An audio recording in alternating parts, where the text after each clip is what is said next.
Hello everybody, I'm David Serlin, you can call me Serlin, and I'm going to teach you a few things about Smash. That's Super Smash Bros. Brawl, Nintendo's fighting game for the Wii. You may be wondering, who am I to tell you about this?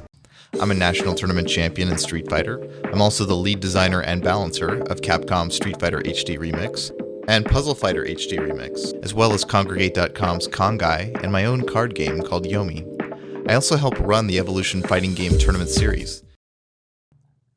Intro to Smash. Smash Bros. Is an unusual fighting game in that it's kind of like playing two games at once. On the one hand, it has the familiar fighting game elements where you try to control space in the 2D playfield and deal damage to the opponent, but your ultimate goal is not to take away the opponent's hit points. Instead, it's to knock him off the playfield. Here's some trivia for you. Pinball was actually part of the inspiration for Smash Bros. HAL Laboratories, the creators of Smash, actually worked on the game Pinball for the NES.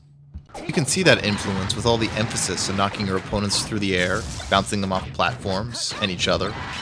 Smash Bros. Brawl even has actual pinball bumpers in the game. Let's talk about how you should approach a match of Smash Bros. Brawl. Your first goals are similar to that of any other fighting game: deal damage and limit the opponent's options by controlling space. Moves like Bowser's Fire Breath or Fox's Laser are good for dealing damage, but they can't knock opponents far away for a KO.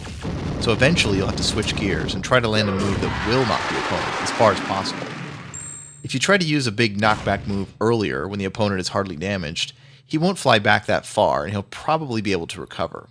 You can still attempt these moves though, because knocking the opponent off the main stage can give you a good positional advantage, even if you know he's probably going to recover. But it's also okay to go for damage early on. Then when your opponent's damage percentage is high enough, you'll KO him outright.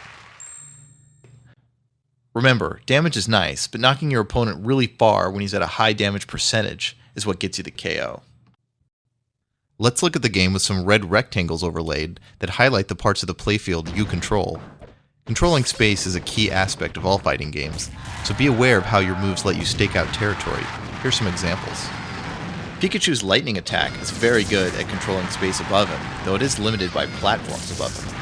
Falco's teleport attack is good at threatening along the horizontal, and so are Diddy Kong's cartwheel and Wario's bike. Be aware that defensive maneuvers, such as dodges and rolls, can get around these moves, though.